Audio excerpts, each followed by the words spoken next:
हरियाणा की राजनीति में ना एक बड़ी दिलचस्प कहानी चल रही है। हाँ, और बहुत ही विरोधाभासी भी। बिल्कुल। एक तरफ है भजनलाल परिवार का दशकों पुराना राजनीतिक वजूद, उनकी अपनी जमीन, उनका अपना वोट बैंक। और दूसरी तरफ है बीजेपी, एक राष्ट्रीय पार्टी। हाँ, जिसके साथ कुलदीप बिश्नोई ने अपनी पूरी पार्टी का ही विलय कर दिया। अब होना तो ये चाहिए था कि ये दोनों ताकतें मिलकर कुछ बड़ा करती, लेकिन हो कुछ और ही रहा है। लगता है जैसे एक तरफ से लगातार त्याग किया जा रहा है और बदले में उन्हें सिर्फ आश्वासन मिल रहे हैं। और देखिए, ये जो कहानी है ना, ये सिर्फ कुलदीप बिश्नोई या उनके परिवार की नहीं है। इससे पता चलता है कि जब कोई बड़ा क्षेत्रीय नेता, एक क्षत्रप, अपनी पूरी राजनीतिक विरासत को लेकर बीजेपी या कांग्रेस जैसी नेशनल पार्टी में शामिल होता है, तो उसके लिए अपनी पहचान और इज्जत बचाए रखना कितना मुश्किल हो जाता है। एक तरह का सियासी लिटमस टेस्ट है ये। बिल्कुल। पास जो स्रोत हैं वो बताते हैं कि कैसे कुलदीप बिश्नोई, जिन्होंने बीजेपी के लिए कई मौकों पर इतनी अहम भूमिका निभाई, आज एक राजनीतिक चौराहे पर खड़े नजर आ रहे हैं। हाँ, तो चलिए इस कहानी को शुरू से समझते हैं। हाँ, कि आखिर ये सब हुआ कैसे और क्यों। और ये भी देखेंगे कि कहानी के हर मोड़ पर जो संकेत मिले, उनका असली मतलब क्या था। ये सिर्फ एक नेता के भविष्य का सवाल नहीं है। नहीं, ये तो पार्टी की रणनीति और हरियाणा की राजनीति की बदलती हवा का भी आईना है। सही कहा। तो कहानी शुरू होती है साल 2022 से। आदमपुर में उपचुनाव का बिगुल बजता है। कुलदीप बिश्नोई कांग्रेस से इस्तीफा देकर बीजेपी में आते हैं और उनके बेटे भव्य बिश्नोई वो बीजेपी के टिकट पर मैदान में उतरते हैं। और ये सिर्फ एक उपचुनाव नहीं था। नहीं, ये बिश्नोई परिवार के लिए इज्जत की लड़ाई थी। हाँ, और ये समझना बहुत जरूरी है कि वो जीत कागज पर भले ही बीजेपी की थी, लेकिन जमीन पर वो पूरी तरह से एक भजनलाल परिवार शो था। बीजेपी का कमल निशान एक गाड़ी की तरह था, पर उस गाड़ी का ड्राइवर और इंजन दोनों ही कुलदीप बिश्नोई थे। उनकी अपनी संगठनिक मशीनरी, हर गांव में उनके अपने लोग, दशकों के रिश्ते, मतलब सब कुछ उनका ही था। हाँ, ये सब काम कर रहा था। और अब जीत हुई भी, बहुत जबरदस्त जीत हुई। यहां से तो यही लगा कि अब बीजेपी इस परिवार को हाथों हाथ लेगी। भव्य बिश्नोई युवा हैं, पढ़े लिखे हैं और एक बड़ी राजनीतिक विरासत से आते हैं। हाँ, तो उम्मीद तो यही थी कि उन्हें हरियाणा की मनोहर लाल खट्टर सरकार में मंत्री बनाया जाएगा, एक नई शुरुआत होगी। लेकिन यही कहानी ने पहला और सबसे चौंकाने वाला मोड़ लिया। यहीं से रिश्ते में वो पहली बारीक सी दरार आई, जो बाद में आप कह सकती हैं खाई बन गई। देखिए, भव्य बिश्नोई को मंत्री ना बनाना सिर्फ एक प्रशासनिक फैसला नहीं था। इसके पीछे की राजनीति बहुत गहरी थी। क्या थी? ये एक साफ संदेश था, और ये संदेश सिर्फ बिश्नोई परिवार के लिए नहीं था, बल्कि पार्टी के अंदर मौजूद सभी गुटों के लिए था। क्या संदेश था? मतलब अपनी ही पार्टी के एक बड़े नेता को, जिसने अभी अभी मुश्किल सीट जिताई है, उसे इस तरह नजरअंदाज क्यों किया गया? संदेश ये था कि हरियाणा बीजेपी में सत्ता का केंद्र एक ही रहेगा। अच्छा। पार्टी किसी दूसरे पावर सेंटर को उभरने नहीं देना चाहती थी। कुलदीप बिश्नोई का अपना एक कद है, वो सिर्फ एक विधायक नहीं है। उन्हें मंत्री पद देने का मतलब होता उन्हें नीतिगत फैसलों में भागीदार बनाना, जो शायद उस वक्त का नेतृत्व नहीं चाहता था। तो ये एक तरह से उन्हें ये बताने की कोशिश थी। हाँ, कि आपका इस्तेमाल चुनाव जीतने के लिए तो होगा, लेकिन सत्ता की चाबी आपको नहीं दी जाएगी। अच्छा, मतलब ये एक तरह की पॉलिटिकल बाउंड्रीज सेट की जा रही थी। बिल्कुल। खैर, इस झटके के बाद भी कुलदीप बिश्नोई चुप रहे, पार्टी के साथ काम करते रहे। फिर आया साल 2023 और राजस्थान के विधानसभा चुनाव। हाँ, और हरियाणा से सटे बिश्नोई बहुल इलाकों में उनकी अच्छी पकड़ मानी जाती है। तो उन्होंने उसका इस्तेमाल किया होगा। बिल्कुल, और उन्होंने उस पकड़ का पूरा इस्तेमाल बीजेपी के लिए किया। हमारे स्रोत बताते हैं कि उनका काम सिर्फ मंच पे जाकर भाषण देने जैसा नहीं था। तो फिर कैसा था? उन्होंने अपनी पूरी टीम को जमीन पर उतारा, बिश्नोई समुदाय के गांवों में बैठकें की और पार्टी के लिए एक सकारात्मक माहौल बनाने में पूरी जान लगा दी। तो उन्होंने ये साबित करने की कोशिश की कि वो सिर्फ हरियाणा के नेता नहीं, बल्कि पार्टी के एक वफादार सिपाही हैं। हाँ, कि जहां भी जरूरत होगी वो खड़े मिलेंगे। लेकिन इस वफादारी का इनाम क्या मिला? नतीजा फिर वही सिफर। चुनाव खत्म हुए, बीजेपी की सरकार भी बन गई, लेकिन कुलदीप बिश्नोई के हाथ खाली रहे। ना तो केंद्र में कोई भूमिका, ना राज्य में कोई बड़ी जिम्मेदारी। ऐसा लगा जैसे उनकी मेहनत को किसी ने देखा ही नहीं।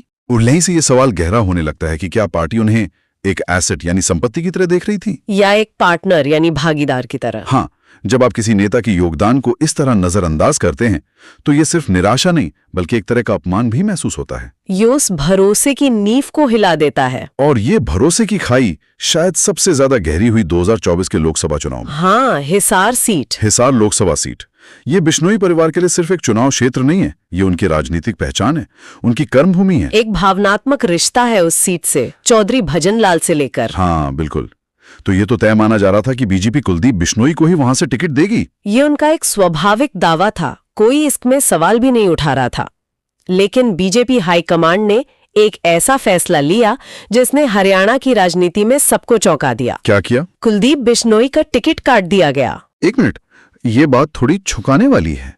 मतलब पार्टी अपनी ही एक जीती हुई सीट पर अपने सबसे मजबूत दावेदार को ही हटा रही थी। हाँ, इसके पीछे की रणनीति क्या हो सकती है? ये तो बहुत बड़ा जुआ था। इसे सिर्फ एक टिकट काटना नहीं समझना चाहिए। तो फिर क्या समझे?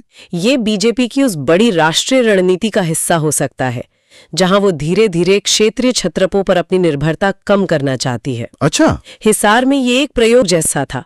क्या पार्टी का अपना कैडर और केंद्रीय नेतृत्व का चेहरा भजनलाल परिवार की दशकों की विरासत पर भारी पड़ सकता है? तो ये सिर्फ कुलदीप बिश्नोई को संदेश नहीं था। नहीं, ये हरियाणा के हर उस नेता को संदेश था जिसकी राजनीति व्यक्तिगत जनाधार पर टिकी है, न कि सिर्फ पार्टी के नाम पर। लेकिन क्या ये बीजेपी की तरफ से एक तरह का मतलब अति आत्मविश्वास नहीं था कि वो किसी को भी टिकट देंगे और मोदी लहर पर चुनाव जीत जाएंगे? बिल्कुल, ये एक बड़ा फैक्टर था। पार्टी को लगा कि वो बिश्नोई फैक्टर के बिना भी ये सीट निकाल लेगी। ये कुलदीप बिश्नोई के राजनीतिक कद को सीधे तौर पर चुनौती देने जैसा था। हाँ। उन्हें यह बताया गया कि पार्टी सिस्टम व्यक्ति से बड़ा है। हाँ। लेकिन इस फैसले का जो असर हुआ वो शायद पार्टी ने भी नहीं सोचा होगा। हाँ, शायद उस वक्त शीर्ष नेतृत्व भी नहीं समझ पाया। और वो असर हमें कुछ ही महीनों बाद 2024 के विधानसभा चुनाव में साफ साफ देखने को मिला। आदमपुर, जो बिश्नोई परिवार का अजय किला माना जाता था, वहां से भव्य बिश्नोई चुनाव हार गए। ये तो किसी ने सोचा भी नहीं होगा। और इस हार के पीछे की जो वजह सामने आई वो बहुत कुछ कहती है। हाँ। सूत्रों के मुताबिक सबसे बड़ा कारण था बीजेपी के स्थानीय कैडर का असहयोग। अच्छा, उन्हें वो समर्थन मिला ही नहीं जो एक सत्ताधारी पार्टी के उम्मीदवार को मिलना चाहिए। मतलब आप कह रही हैं कि पार्टी के अपने ही लोग अपने उम्मीदवार के लिए पूरी तरह से काम नहीं कर रहे? हाँ। ऐसा क्यों होता है?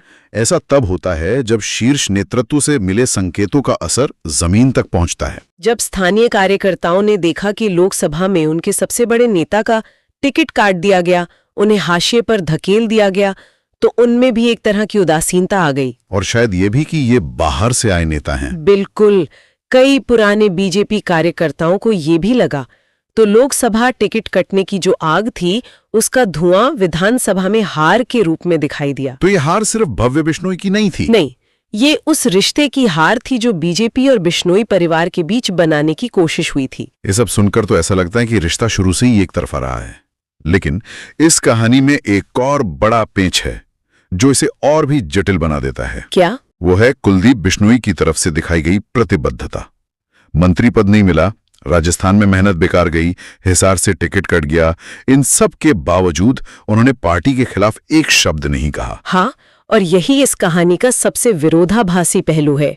हमें ये नहीं भूलना चाहिए कि उन्होंने बीजेपी में आने से पहले ही अपनी वफादारी साबित कर दी थी। राज्यसभा चुनाव की बात करें आप। हाँ, जब वो कांग्रेस में थे तब उन्होंने हरियाणा राज्यसभा चुनाव में बीजेपी के उम्मीदवार के पक्ष में क्रॉस वोटिंग की थी। वो एक बहुत बड़ा राजनीतिक दांव था। बहुत बड़ा, अपनी पुरानी पार्टी से सीधी दुश्मनी मोड़ लेना।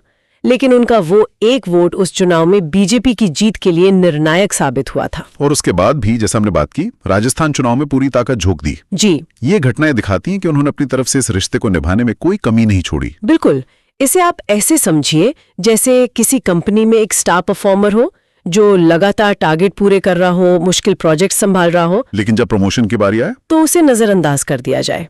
एक बार, दो बार, तीन बार, एक समय के बाद उस कर्मचारी का मनोबल टूट जाता है। कुलदीप बिश्नोई की स्थिति कुछ ऐसी ही दिखती है। हाँ, एक तरफ से लगातार वफादारी निभाई जा रही है और दूसरी तरफ से उसे मान्यता नहीं मिल रही। तो अब सवाल ये है कि आगे क्या? क्या ये रिश्ता अब ऐसे मोड़ पर है जहां से यू टर्न लेना नामुमकिन है? मुश्किल है। अब सारी नजरें टिकी हैं आने वाली राज्यसभा सीट पर। राजनीतिक गलियारों में तो इसे कुलदीप बिश्नोई के लिए अग्नि परीक्षा या आखिरी मौका कहा जा रहा है। और ये सिर्फ बिश्नोई के लिए नहीं, बीजेपी के लिए भी एक लिटमस टेस्ट है। अगर इस बार भी पार्टी उन्हें मौका नहीं देती तो इसका संदेश बहुत साफ और बहुत दूर तक जाएगा। क्या संदेश जाएगा अगर उन्हें सीट नहीं मिलती है तो? संदेश ये जाएगा कि पार्टी उनके राजनीतिक योगदान को, उनकी वफादारी को संस्थागत रूप से कोई मान्यता देने के मूड में ही नहीं है। तो ये सीट अब सिर्फ एक पद नहीं रही? नहीं, ये उनके राजनीतिक सम्मान और उस भरोसे की बहाली का प्रतीक बन चुकी है जो पिछले 2-2.5 साल में लगभग खत्म हो चुका है। तो गेंद अब पूरी तरह से बीजेपी के पाले में है। बिल्कुल। वो या तो इस रिश्ते पर मरहम लगा सकते हैं या फिर इस पर आखिरी कील ठोक सकते हैं। और मान लीजिए अगर उनके हाथ फिर खाली रह जाते हैं तो जाहिर है हरियाणा की राजनीति में एक नया भूचाल आ सकता है। हाँ, कई बड़े सवाल खड़े होंगे। जैसे? निश्चित रूप से पहला और सबसे बड़ा सवाल, कुलदीप बिश्नोई का अगला कदम क्या होगा? क्या वो अपमान का घूंट पीकर पार्टी में ही बने रहेंगे या फिर कोई बड़ा फैसला लेंगे? दूसरा सवाल, क्या हरियाणा में कोई नया राजनीतिक समीकरण बनेगा? और तीसरा, क्या बीजेपी और बिश्नोई का रिश्ता बस एक इस्तेमाल करो और छोड़ दो वाले गठबंधन का उदाहरण बनकर रह जाएगा? एक तर्क यह भी दिया जा सकता है कि बीजेपी एक कैडर आधारित पार्टी है, उसे हजारों कार्यकर्ताओं की आकांक्षाओं को देखना होता है। तो क्या एक ही परिवार को इतनी अहमियत देना पार्टी के अपने पुराने कार्यकर्ताओं के साथ अन्याय नहीं होता? ये एक बहुत जायज तर्क है, लेकिन राजनीति सिर्फ विचारधारा पर नहीं, व्यवहारिकता पर भी चलती है। सही बात है। जब आप किसी बड़े नेता को उसकी पूरी पार्टी के साथ शामिल करते हैं तो एक अलिखित समझौता होता है कि उनके कद और जनाधार का सम्मान किया जाएगा। और अगर आप ऐसा नहीं करते तो आप भविष्य के लिए एक गलत मिसाल कायम करते हैं। दूसरे दलों के नेता आपकी पार्टी में आने से पहले 10 बार सोचेंगे। तो बीजेपी के पास अब 2 ही रास्ते दिखते हैं? हाँ, मोटे तौर पर 2 ही रास्ते हैं। या तो पार्टी बिश्नोई को राज्यसभा भेजकर उनके योगदान को स्वीकार करे और एक मजबूत सहयोगी को अपने साथ बनाए रखे और ये संदेश दे कि पार्टी में बाहर से आने वालों का भी सम्मान है। हाँ, या फिर वो एक और अनुभवी और जमीनी पकड़ वाले नेता को राजनीतिक मझधार में छोड़ दे, जिसका असर भविष्य में कहीं न कहीं पार्टी को ही झेलना पड़ सकता है। ये मामला वाकई में ये दिखाता है कि क्षेत्रीय नेताओं के लिए बड़ी राष्ट्रीय पार्टियों में विलय करना कितना बड़ा जुआ होता है। बहुत बड़ा जुआ। अब अपनी पार्टी, अपना निशान, अपनी पहचान, सब कुछ दांव पर लगा देते हैं इस उम्मीद में कि एक बड़े मंच पर आपको ज्यादा सम्मान मिलेगा, लेकिन कई बार नतीजा एकदम उल्टा होता है। और अंत में एक सवाल मैं श्रोताओं के लिए छोड़ना चाहती हूँ कि क्या ऐसे राजनीतिक विलय या गठबंधनों में सम्मान और शक्ति का संतुलन कभी सच में बराबर हो पाता है या फिर बड़ी मछली हमेशा छोटी मछली को निगल ही जाती है? सोचने वाली बात है। इसका जवाब शायद हमें हरियाणा की आने वाली राजनीति में मिलेगा।